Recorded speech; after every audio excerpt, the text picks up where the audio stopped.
retrouvons pour vous, Kojo Viamet-Tonon, déjà en position pour partager avec nous ce qui fait l'actualité, mais vu par les canards dans leur parution de ce jour. Kojo Viamet-Tonon, bonjour. Bonjour Joël Tondji, bonjour également à nos amis téléspectateurs. Alors, parlant de la une, qu'y a-t-il à retenir ce matin? En termes de quantité, nous n'avons pas beaucoup, mais en qualité, oui, on parlera éducation, on parlera santé, on parlera également politique surtout. C'est d'ailleurs ça qui domine le devant de l'actualité pour ce qui concerne l'éducation. Vous savez, les tout petits sont à l'épreuve depuis hier, les grands c'est bientôt, mais le taux de régression en termes de participation des candidats à cette élection du brevet d'études du premier cycle commence par inquiéter les acteurs du système qui se demandent véritablement ce qui se passe en dessous, même si entre-temps, Kakoma Oulou avait justifié la baisse du taux de candidature à cet examen par des fraudes décelées ça et là. Il y a forcément d'autres raisons qui militent à ce niveau et Point Média a consacré un dossier à la question. Mais puisque politique, on doit en parler, eh bien, la préfecture de Cotonou, par exemple, a un nouveau patron. À ce niveau, faut-il faire des comparaisons? Faut-il aller loin dans les idées déjà? Eh bien, les confrères subitent. On va donc découvrir. Alors, on va commencer avec quel quotidien? La Dépêche, qui justement, à propos donc, de cette préfecture de Cotonou et qui est le département de littoral, auront là, comme Toboula, en tout cas, c'est une interrogation pour le moment. Et puis, examen du certificat d'études primaires. C'est un avis, à quoi arrive un examen public qui ne sert à rien. Il faut simplement supprimer le CEPE, préconisent certains. Et puis, social sous talon de inutile de rêver. En tout cas, forme la Dépêche. Le grand regard, réaction de Richard Boni-Ouorou à la catégorisation de l'opposition béninoise. Aucun opposant au Bénin n'est radical, dit le politologue. Le journal Matin Libre Bénin, échographie de l'état de droit sous talon. Les juristes croisent leurs arguments. Second mandat de talon, parti FCDB. La curiosité, s'exclame ce journal. Et puis l'annulation des résultats du concours CAF-CP 2020. Le sort des lauréats scellé, il crie leur désarroi. Le chef de l'État comme dernier recours. Point Média, face aux difficultés existentielles des Béninois, on perd aux abonnés absents et puis baisse consécutive du nombre de candidats au BEPC, un indicateur sur la santé de l'éducation sous la rupture. Et puis braquage à répétition ces derniers jours au Bénin, Alassane Seydou face aux défis sécuritaires. Le journal Fraternité, qualité et sécurité des aliments.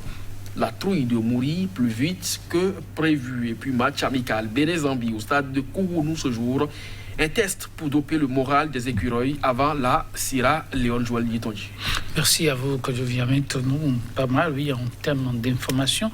Nous allons démarrer avec la Dépêche. La Dépêche qui s'intéresse à l'examen du certificat d'études primaires, le CEP. Faut-il supprimer cet examen?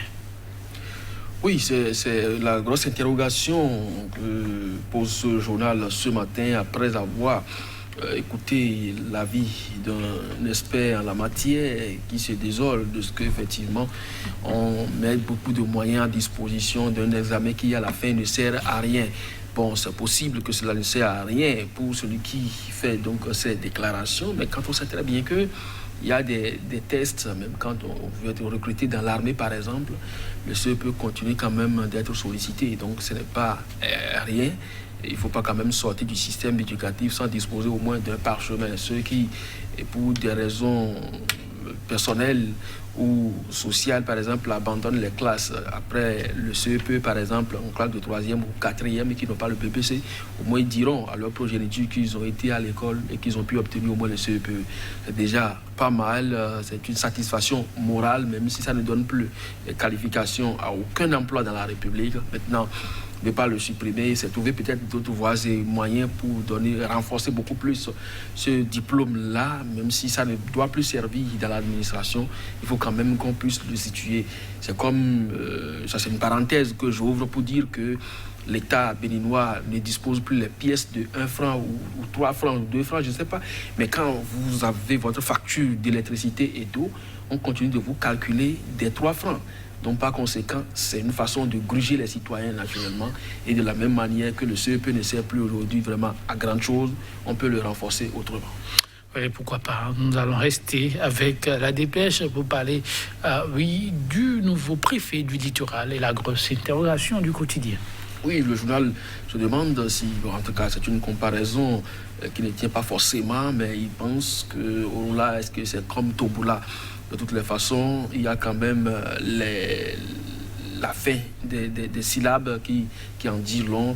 Toboula ou Orunla, il y a quand même les la qui sont à la fin, mais ça ne donne pas quand même lieu déjà à matière à comparaison. Mais de toutes les façons, les deux, crois savoir, la dépêche sont dans une certaine mesure comparable sur l'aspect paraître ou exercer vraiment sa fonction. Et là-dessus, il croit noter quand même un peu de zèle à chaque niveau. Il demande donc que les Béninois aujourd'hui ne veulent plus donc voir leur préfet exceller à ce niveau-là, mais de façon négative, parce que vouloir plaire au chef de l'État, on finit par le desservir. Alors donc le journal lui conseille beaucoup plus d'être serein. Lui-même, il a dit, il travaillera dans l'humilité, mais avec rigueur et fermeté. De toutes les façons, les deux vont de pair. Il ne peut pas quand même avoir rigueur ou humilité sans fermeté. Donc on attend de voir à l'œuvre l'homme qui a déjà pris des arrêtés préfectoraux pour non seulement limiter les casses pour ce qui concerne les gros porteurs, mais situer les uns les autres sur leurs horaires de déplacement dans la ville de Cotonou. Ce n'est pas nouveau. On a toujours pris ces arrêtés depuis fort longtemps, mais ça donne quoi véritablement? Dieu seul sait. Donc on attend de voir véritablement sur le terrain et ce que Orunla va pouvoir apporter au-delà donc du ministère de la Communication qu'il a à gérer, vaille que vaille. On attend donc de voir, oui, chez téléspectateurs, Point Média, pour nous amener toujours au niveau du secteur éducatif.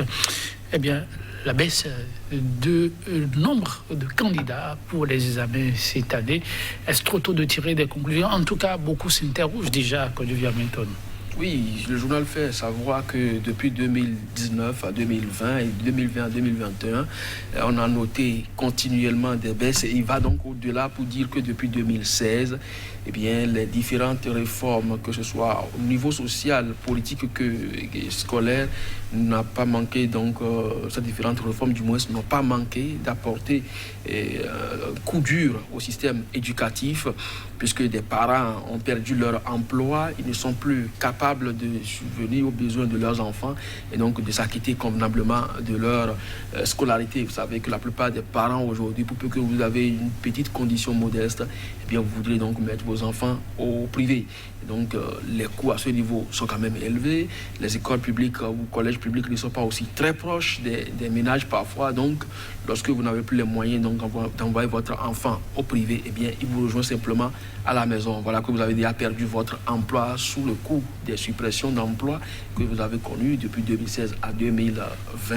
Eh bien là-dessus, beaucoup d'enfants se retrouvent à la maison. Je crois que ça fait partie des analyses que le journal a eu à faire et voit donc se projetant donc dans le hautement social qui est annoncé.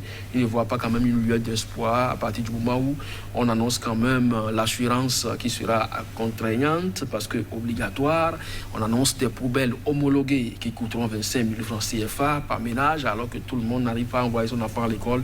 Donc je voulais dire simplement que la crise sociale va davantage s'accentuer avec aujourd'hui cette rareté des pluies et la flambée des prix des produits de première nécessité sur le marché.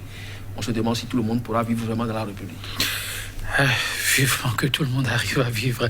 Maintenant, nous allons rester avec Point Média qui nous amène sur un autre terrain pas moins important, la question sécuritaire et le défi pour le nouveau ministre. Oui, nous l'avons rappelé ici à chaque remaniement ministériel, c'est l'eau de braquage. Donc, chaque Alafia en a eu pour lui. Vous vous rappelez les débuts.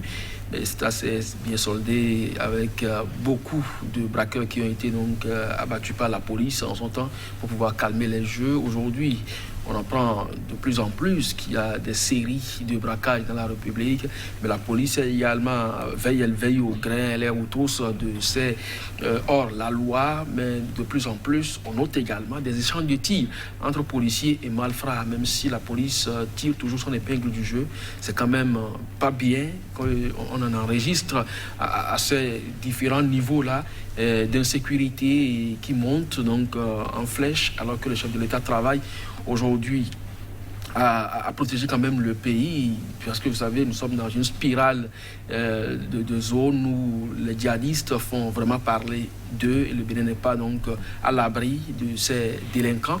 Maintenant, ajouter à tout ça les braquages, je crois que c'est suffisamment quand même préoccupant et le ministre de l'Intérieur, cela doit effectivement constituer un défi pour lui, mais il doit pouvoir quand même relever ce défi à partir du moment où il n'est pas seul dans l'équipe et le chef de l'État à bras le corps tient donc cette question sécuritaire comme priorité. Là-dessus, il a discuté d'ailleurs avec Al-Sisi au téléphone. Et vous savez, quand on parle de Al-Sisi, ce n'est pas seulement un simple militaire, mais c'est quelqu'un qui a déclenché cette lutte contre les terroristes dans le Sinaï et qui s'active chaque jour à renforcer davantage son national sécurité en payant des rafales chez la France. Donc, c'est-à-dire que le Bénin a peut-être trouvé un bon allié pour sa question sécuritaire, mais il faut au plus pressé répondre aux braqueurs. Merci à vous, quand je viens maintenant. C'était l'état de vie, on va s'en arrêter là. Mais on se retrouvera.